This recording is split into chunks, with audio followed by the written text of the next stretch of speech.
All right, everybody, you know what time it is. It's the Hawks Bucks post game on Real Talk Sports Show coming up right now.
Hi, everybody, we're back here for the post game, and unfortunately for the Hawks, not a good situation at all, as the Hawks lose big to the Bucks, 125-91. Definitely not a good situation for our Atlanta Hawks, and it was just a game that they. Of course, a lot of comments were post game where, hey, they weren't in it from the opening bell, but that's really not true. The game got away from them sometime late in the second quarter of play. The Hawks actually were only down by 6 to start that second quarter. They were down 34-28, but then things kind of went off to the left here as they struggled to, stay in it. So unfortunately, Hawks lose 125-91. And in just a moment, we're going to get up some of the post-game press conference so you guys can take a look at that. Again, what you're listening to and watching right here is the Real Talk Sports Show as we bring it to you from On the Scene. You guys now who are watching, you can see it right there. Follow us anywhere on social media at Real Talk Sports 7. Also, you can hit me up via email, jsimmons@realtalksports.net. That's the best way to do it. But again, follow us anywhere on social media at Real Talk Sports 7. And we would love to interact with you. You let us know kind of what's cooking from there. But yeah, there's again, for those of you who are just coming out of the cave, that's the situation. Unfortunately, Hawks end up losing this game 125-91. And again, you can see right there, Johnson Antetokounmpo, 25 points, 9 rebounds, 6 assists. But they had a lot of help. Also, a lot of points, 22 points from Drew Holiday. Matter of fact, let me get the stats out here so I'm doing it right. Want to make sure that we are on point with this. But it just was a game that the Hawks got away from them. Coach Nate talked about the fact that, they basically put it up a notch. I mean, they were playing in a desperation mode. I mean, let's not fool ourselves. These guys knew that they could not afford to go down 2-0 to Atlanta, the 5th seed, and heading back to Atlanta. That wasn't going to work. So they were playing with a certain level of desperation, which you expect. And the other thing too is let's not get this twisted. These guys are one of the best teams in the NBA. They have a former 2-time MVP and Giannis Antetokounmpo. You have a guy in Coach Bud that whether he was able to get it done here in Atlanta or not is irrelevant. The bottom line, Coach Bud was able to get our Atlanta Hawks to the Eastern Conference Finals. Matter of fact, got them to the best record in the NBA. And not only that, with a team of basically where the sum of the parts was greater than the whole, basically took this team and pushed them to put not 1, not 2, but 4 of those guys on that team to be in the All-Star game that year. Won 60 games and has been the only team ever in NBA history to go 19-0. That's right. The Hawks went undefeated for the month of January under the tutelage of Coach Budenholzer, who's now the head coach of the Milwaukee Bucks. And so, the idea that, a lot of us got hyped up. We said, oh, yeah, the Hawks are going to sweep them. I mean, because let's face it, the energy level that the Bucks had in game 1 was nowhere near the energy level that we saw today. Today, they played like the Bucks team that we were, used to seeing during the season. They got after it. The other thing, too, is to be real candid, I mean, Brook Lopez, I know that they say that players don't listen to what the pundits say. Brook Lopez clearly heard Charles Barkley clown him all last night and into yesterday. Matter of fact, all day today, those comments that Brooks shouldn't even be playing in the game, that the guy can't guard Steph. The guy can't guard Trey Young. All of that went out the window. I never seen a big man move his feet so quick in my life. Brook Lopez was, for every step that Trey took to the left, he moved 2 steps. Every step Trey took to the right, he moved 2 steps. And of course, obviously being 7 feet, the longer wingspan, and he was determined not to let Trey shake and bake him or shimmy him. So, kudos to all those guys. And keep in mind, they blew the Hawks out, and Middleton had a mediocre game. Chris Middleton, they're supposed to be one of their number 2 stores. So the Hawks are going to have their work cut out for them. But at the end of the day, one of the things that sounds good about this team is they were all saying the right things. Coach Nate was talking about the fact that, hey, at the end of the day, yeah, we got the break speed off us, but the realities is that the Hawks really have been on the road for some time. Remember, they played Game 7 in Philadelphia. So we're asking this young Hawk team to have done a lot to expect them to sweep the Milwaukee Bucks, a team that last year was the number 1 team in the East, and again has a 2-time MVP on their team in Giannis. So, look, the spin was from the Hawks was the way it's supposed to be. That at the end of the day, we were able to do what we wanted to do when we went to any opposing city, that we got the split, which technically means the home court advantage now goes back to the Hawks.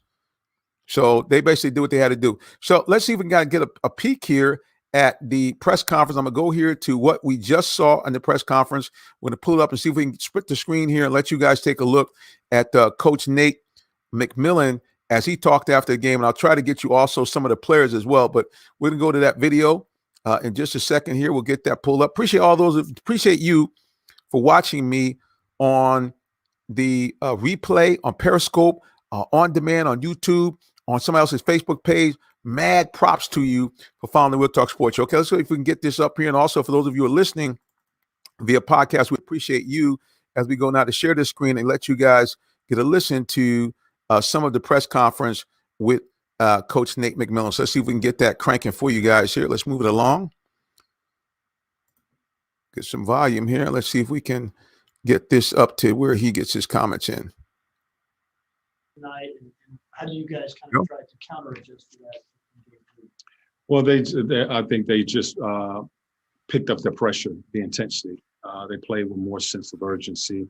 I didn't think Drew did anything other than stay focused on Trey, containing the ball, just being right there.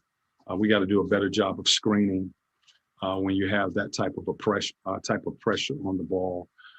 So they picked up their intensity, their pressure on the ball everywhere.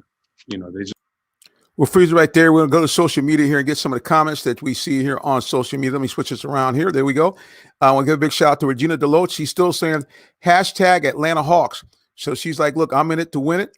And also a big shout out to for watching us, I believe, on Twitch.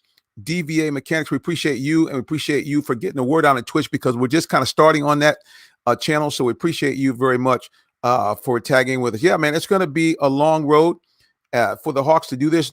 The expectations, I think, for Atlanta, we got a little bit too crunked up because of the way they won Game 1. It looked pretty easy. Let's go back for more comments from Coach Nate McMillan in the post-game press conference.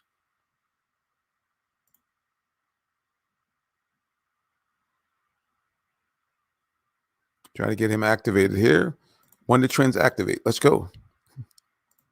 All right, our technology giving us a little bit of a problem here. Let's see if we can get to there. He is. Picking us up full court and disrupting the rhythm of the offense with the pressure. All right, Chris. This was Cam's first appearance in quite some time. Where did you see that? Basically, we was looking for an opportunity to get him some minutes, and he hasn't played in 4 months. So it's just, you want to just get him out there. That's the first 5-on-5 he's seen, since leaving the floor. So really to just get him some minutes out on the floor.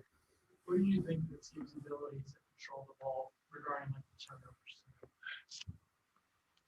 Offensively, we were not good. I thought their pressure bothered us. They were 20 points, in fact, 27 fast break points. It was just really turnover after turnover. We never really got into a rhythm or was able to establish ourselves on the offensive end of the floor. Good job of them pressuring the ball, pressuring the catch, active hands. They turned it up. I expected them to respond with this type of intensity, and they did. And we just was caught on our heels. And, they showed us that there's another level that we have to get to if we're going to have success. Okay, we'll stop it right there for a second there. So you hear what the coach is saying there. He said, hey, we have to get to another level of success. So what he basically was saying is, hey, listen, at the end of the day, they outplayed us, not because necessarily they're a better team, but they out-hustled us. If you watch that game, once you got past that first quarter, where I thought, actually the Hawks had weathered the initial storm, they turned it up another notch, had a 20-0 run, and that pretty much was ball game because they took it from a manageable 9-point lead to a 29-point lead and effectively putting the game out of reach. Now, I know that there were some of you out there for a split second was thinking, well, hey, the Hawks came back from 28 against the Sixers. But the bottom line is the Sixers temperament and this Bucks team temperament is completely different. Apparently, we saw the Sixers, a lot of those guys are soft. The Bucks, they got some angry fellas on that team. PJ Tucker, a man's man, grown, been in the league for many, many, many years. Otto Porter Jr., they call him crazy, and he looked crazy. Eyes like this throughout the game, very physical, and all these guys made up their mind. And even Brook Lopez was normally a pretty sedate guy. Again, the repeated barbs and slanderation on his name by Charles Barkley. I don't care what anybody says about, the players don't pay attention.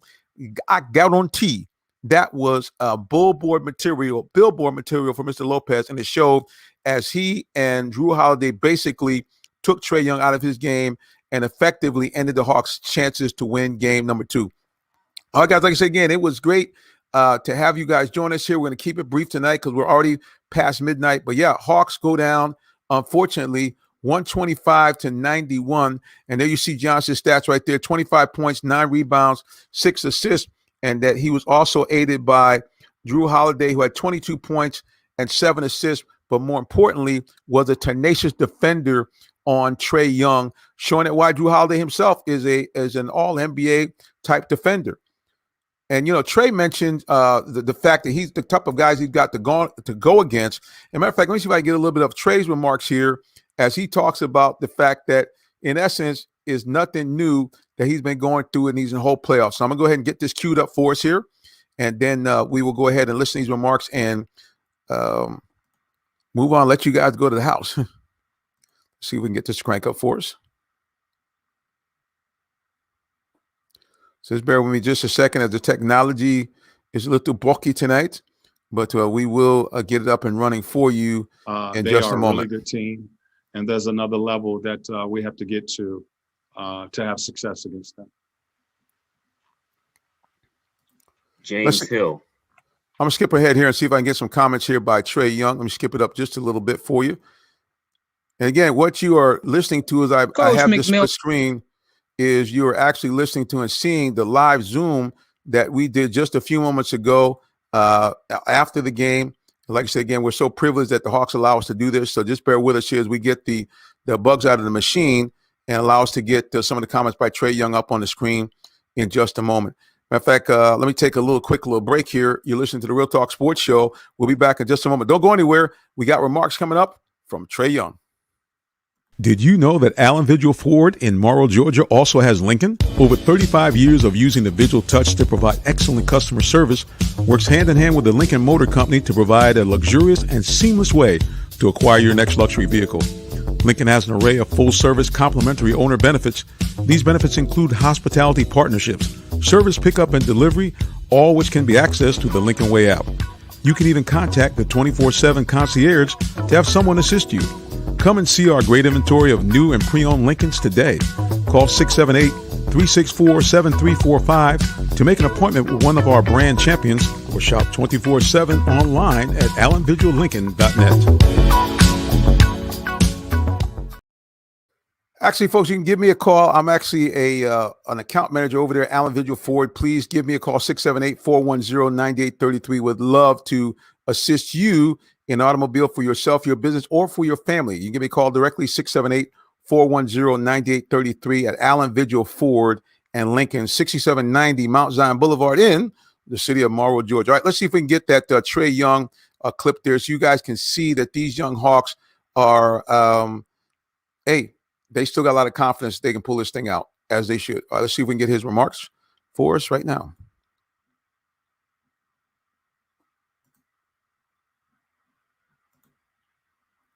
We'll try to get these up here. Let's see if we can add it to the stream. There we go.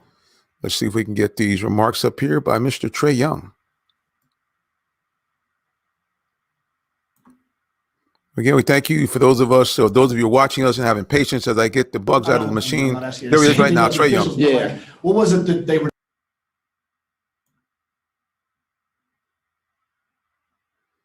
We get the comments from Trey Run coming up in just a moment as our video gets set here. As you guys are watching and waiting, again, you're listening to the Real Talk Sports Show. I'm your host, Mr. Jonathan Simmons, and we thank God again for those of you who have taken time out to check us out and how we do our post-game activity here.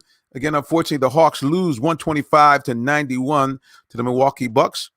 But as all of the players and Coach Nate McMillan reminded themselves and us that, in fact, their work has done there. They got a split. That's what they wanted. And so they came away with that, even though game two certainly didn't go the way they wanted. So, again, let's see if we can get this up and running here.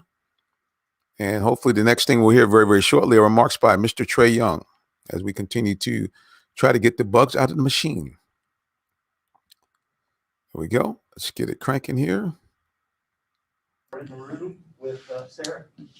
Hey Trey, just how killer were turnovers for you guys tonight, and is that one of the biggest things that got y'all out of sorts in that first half? Yeah, and that's all on me. I gotta be better at taking care of the ball and just doing a better job of just at least getting us a shot. And 9 turnovers is way too much, and I gotta do better, and I will be better next game. So definitely a big reason. Just kind of what's the mindset of the team now, getting to go back home? Obviously, y'all been one-on-one in pretty much every series so far. Yeah. No, it's exciting being able to go back home. We wanted to steal one on the road. We did that, and so now to go home, play in front of our fans in the Eastern Conference Finals is going to be loud. It's going to be a lot of people there. It's going to be fun. I'm looking forward to just going out there, having fun, and playing in front of all our Atlanta fans. Chris. What do you feel like Milwaukee did differently tonight in regards to defending? They didn't do nothing too much different. They just played more aggressive. It was just more aggressive, and Scott and them allowed more to go tonight. So just got to be better and just be able to respond a lot better. Did it feel like one of those nights where it just wasn't the team's night and it was just going to be one of those nights where you guys get blown out? For sure. Especially as the game continued, we knew how desperate they needed this one. So as the game went on, it felt like they were hitting everything, and we couldn't get a shot to drop, and it was just one of those nights. And sometimes it happens like that. It sucks it happened tonight, but we got to be able to bounce back. Bryce. Hey Trey, Nate talked a little bit about how it felt like Milwaukee showed you guys that there was another level. But as you kind of turn this game to game three, what did you feel like that you could do differently, maybe in the way that you attack them, whether it was the aggressiveness or? Yeah, it's really just that they were just more aggressive. They didn't really change up too much of their defensive scheme. They were more in on their rollers, so the perimeter is more open, and I just got to make better reads. And I take complete responsibility for what happened tonight. Taking care of the ball is something I got to be better at, and I will be better at it. So it's really just they just up their physicality tonight, and we got to do the same. One other thing, it did look like they were a lot more aggressive with you, Mm-hmm. but you only drew 1 foul tonight, which is like the fewest you've drawn this season. I'm not asking you to say anything about the officials, but what was it that they were doing to be able to keep away from fouling you while still playing you aggressive? Oh, a lot of it is more about how the refs are going to call it that night. It's just how they're gonna let them be aggressive, and they're gonna let them be aggressive, and they're not. and they're going to call it the way it's supposed to be, then it would be different. But sometimes it's called that way, and when they're aggressive and they don't call it, is nights like tonight happens. Steve with AP. How soon in the game could you figure out they were going to be a lot more aggressive than they've been the other night? Was it apparent right from the start, or what kind of sense they were telling you to move in that regard? I don't know. I mean, they were just the beginning of the game. It was just like that. So I don't know how to really answer that question. It was just kind of how the game went, how the flow, the first quarter, first half went, and it's kind of happened like that. Back to Sarah. Trey, just how good was it to see Cam get some minutes out there? You know, Yeah. obviously the first time he's played in forever. Yeah, I think that was, to be honest, our only positive thing tonight. Getting to see Cam back and getting to see him on the court was awesome, and he played great. He was aggressive. So that was probably one of, if our only, bright spot tonight. All right, Jelani, take it away. Okay, on the Zoom side, we will begin with Jeff Schultz.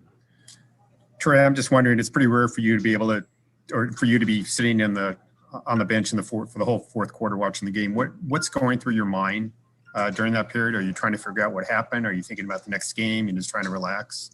So what's going through your mind then?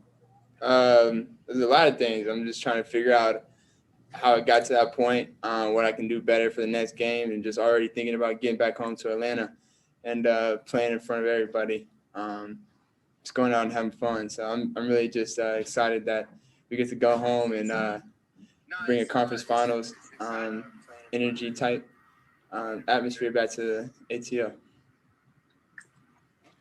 Nathan Addison. Hey, what's going on, Trey? What's the difference in the physicality that you've adjusted to in this series compared to the previous ones against the Knicks and the Sixers? I mean, every series has been physical. I mean, the Knicks and the Sixers are two of the top three defenses in the league. Sixers had three all defensive players on their team. I've seen physicality from defenders all playoffs, and I mean nothing new. So I just got to be able to respond and be better next game. Raphael Haynes from the three-point conversion. Hey, Trey, after a game like this, what is the morale in the locker room, especially knowing the fact that Nate keeps saying that you all stole one, so you pretty much accomplished what you wanted. So what is the morale after a game like this? I mean, just understanding we get to go home and we got a chance to bounce back. I mean, all we hope for is a chance to bounce back, and we get one, and we just got to be ready. Back to Chris. When you have a game like this one, what goes through your head to kind of erase this and act like, you know, it didn't happen? Yeah, I mean, you can't erase it. I mean, you got to learn from it. I mean, every game, every loss is a learning experience, and it's an opportunity for you to learn. And tonight I can learn a lot. I can learn how to be better and taking care of the ball. And if I know we get a shot up, we got some guys who can make shots. So I just got to do a better job of taking care of the ball next game. Last two from Davide and then Maria. Hey, Trey, obviously this was probably the worst game that your team had in this playoffs. How do you turn page and look forward? What do you focus on from now on till Sunday? Really, you just gotta watch film. I mean, as soon as you get on the plane, just as soon as you get back, really just watch film, see what we could have got better at, and make the right adjustments, and just be ready for Sunday. Final question from Maria. Hi, Trey. Despite the loss, how would you describe your team's collective effort throughout these two games against the Bucks? And how would you also describe the mentality that you guys have to step up and get ready, in this case, for Game 3? Yeah, I mean, what was the first question? I'm sorry. Oh, about your team's collective effort throughout this series. Oh yeah, I mean we've been playing hard. We've got guys that are banged up, and I mean when Bogey's out there banged up, playing his heart out, playing hard. Just shots just ain't going in for him right now, and I mean we just got to find a way to dig deep and keep fighting. And we've been fighting all series, these first 2 games, and tonight just wasn't our night. And sometimes it's like that, and we got to figure out a way to bounce back, and we will. Thank you, Trey. All right, that was Trae Young, as you guys can see. That was him in the press conference. The Hawks, basically, let's face it, guys. They are a team that has been extremely well coached by Nate McMillan. The messaging is right. They all talked about this, the fact that at the bottom line, even though they lost this game in a horrific fashion, 125-91, at one point being down by over 40 points, the realities are it doesn't matter whether they lost by 4 points or 40. They still are coming home with what every team wants on the road in the playoff series. A split on the other guy's court, because guess what that means? You're going back for 2 at your home court.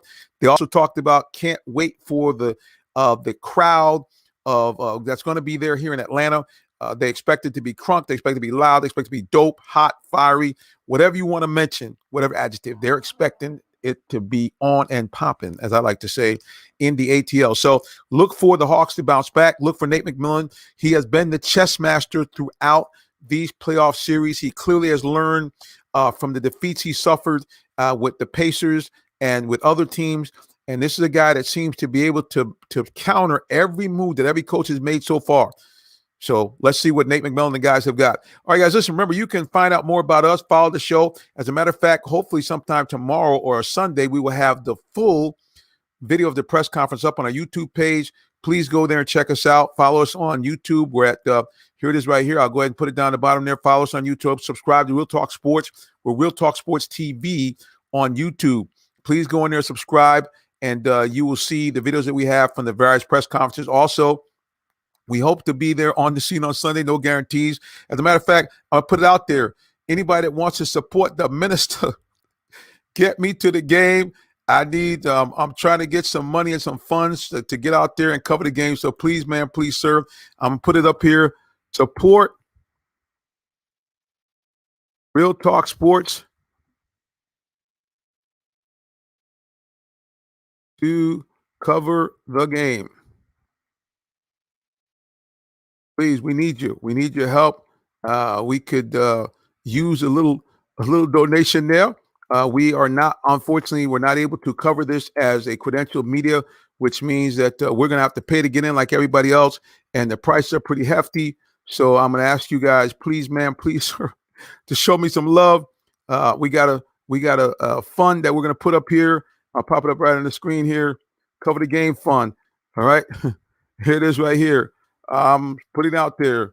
Please, man, please, sir, support Real Talk Sports to cover the game fund. All right. And you can hit us up on Cash App. Send, I won't say donations. I'll tell you what I'm going to do. If, in fact, you do contribute to the fund, we'll give you a shout out on the program. We get thousands of views monthly. We'll give you a shout out for you or your business. The more you give, the more shout outs you'll give. Matter of fact, if you give me enough money, I'll even put an advertisement together for your company. All right. So remember, it's to support Real Talk Sports to cover the game fund.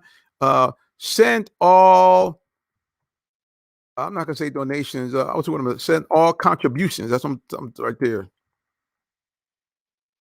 You hit me up there on Cash App. Cash App.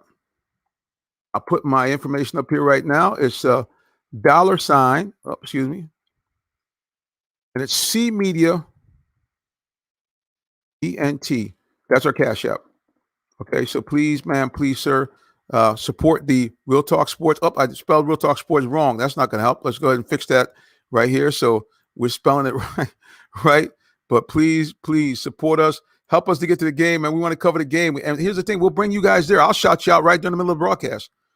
I'll do it. No doubts. I will absolutely do it because, again, I want to let you know that we appreciate you for supporting this program and supporting the fund. So here it is one more time here. It's we know the Hawks win. We're going to delete that because I kind of didn't spell Hawks right because they didn't win today. They lost. It's to support Real Talk Sports to cover the game fund. And this is how you can hit us up here. Hit me up right here on Cash App. We're there. Let me get that number up there again. Cash App. We're at You know how we do it? $ C Media ENT on Cash App. So please support our fund. I'll put it up here right here so you can see it. There's right there. It's C Media ENT on Cash App. Okay, we're taking donations for support Real Talk Sports to cover the game fund. I'm trying to raise up probably about, I'd like to raise about $500 so I can go to 2 games because the minimum ticket that we've seen so far is that $175 for standing room only. So again, hit us up, C Media ENT on Cash App. Support Real Talk Sports to cover the game fund. All right, everybody, listen, we appreciate all those of you, you for watching us. Thank you on YouTube on demand. Thank you for you watching us on Periscope, on the replay. Thank you for watching on the different pages on Facebook. Thank you so much. And thank you for listening to us on the podcast. All right, guys, until next time we're back on the air, you know how we do it. God bless you and good night.